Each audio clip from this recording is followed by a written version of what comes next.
We are talking about three fundamental dimensions without which nothing can happen in existence.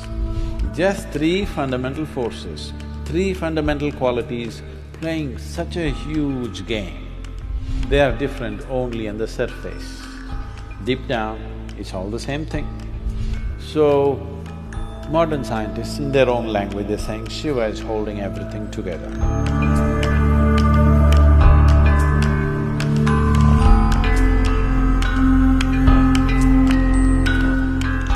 See, Brahma, Vishnu, Mahesh means don't think of three people, one floating on the clouds,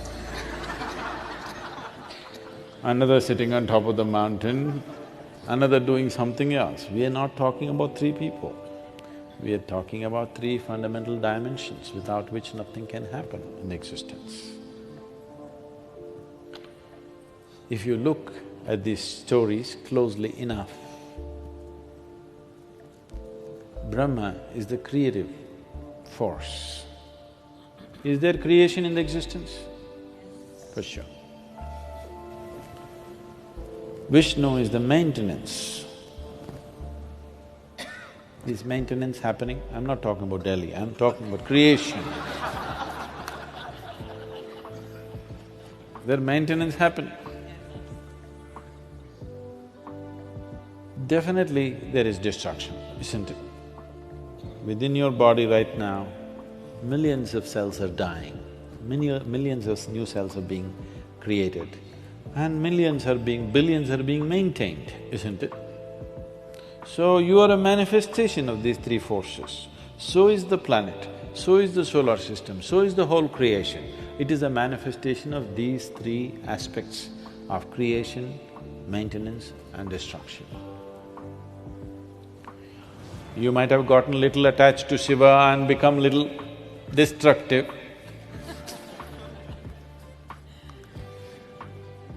But all the three are functioning in some proportion, isn't it? And that is the basis of the whole cosmos. And also, the macro is also the same three forces. The micro is also the same three forces. The very atom has the same three forces, and the very cosmos has the same three forces. It is quite a simple creation, I'm telling you. Just three fundamental forces, three fundamental qualities playing such a huge game. Huge game, isn't it? Big time, isn't it? Big time game, just three forces. Doing great job with just three.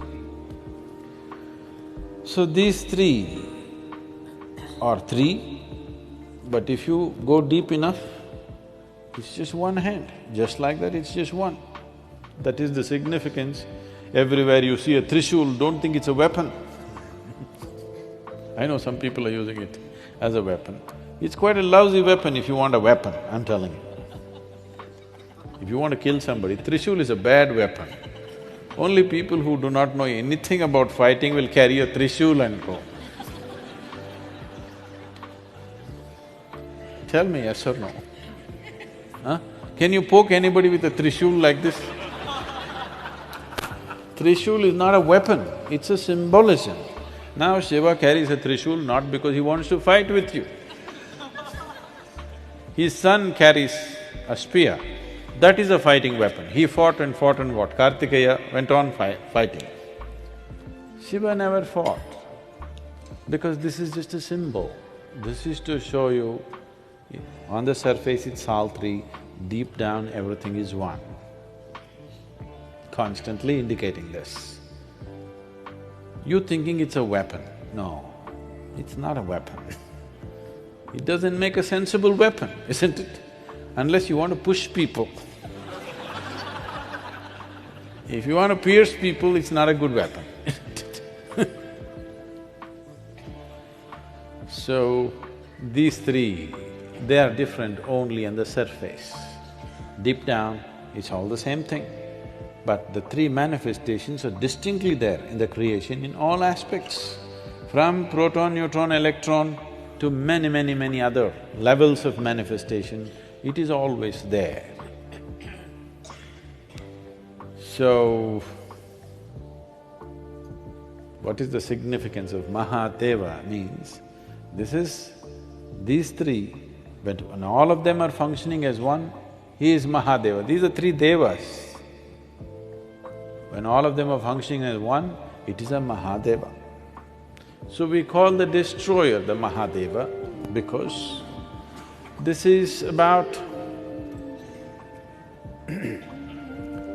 Brahma is about the genesis. Vishnu is about the organization of the creation. Shiva is oblivion.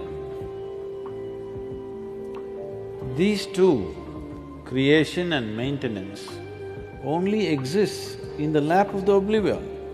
It is the empty space in the creation, which is the most expansive thing, limitless thing, and which is the lap in which creation happens and disappears, isn't it? Happens, conducts itself and falls apart, all happens in the lap of Shiva, because he is oblivion. Shiva means that which is not. Shiva means that which is not. So that which is not we bow down, because that is the thing. Today, modern science is slowly veering towards that. They believed some time ago the electromagnetic forces and the nuclear forces and gravity are everything. Now as they dug deeper, deeper, deeper, do you know there is no explanation for gravity in modern science even today? Isaac Newton only told you apple falls down, which every village boy knew. Fortunately, it falls down, not up. He gave no explanation, no mathematical background to it. Simply he said it falls down, nothing else. And since then, they have been trying to find out. They know at least enough about other forces. Gravity is one thing which has freaked some modern science. They're not able to find out why gravity works the way it works. So today, one explanation they're talking about is, they believed at one time it's the gravity of the sun which is holding all the planets together, it is the gravity of something else holding all the galaxies together. Now they're saying that there is some dark force all over the place. Due to lack of description, because they can't make out any quality of that, they're calling it a dark force. And it is this dark force which seems to be keeping everything in place. They do not know what is the nature of this force. It is called as dark energy or dark force.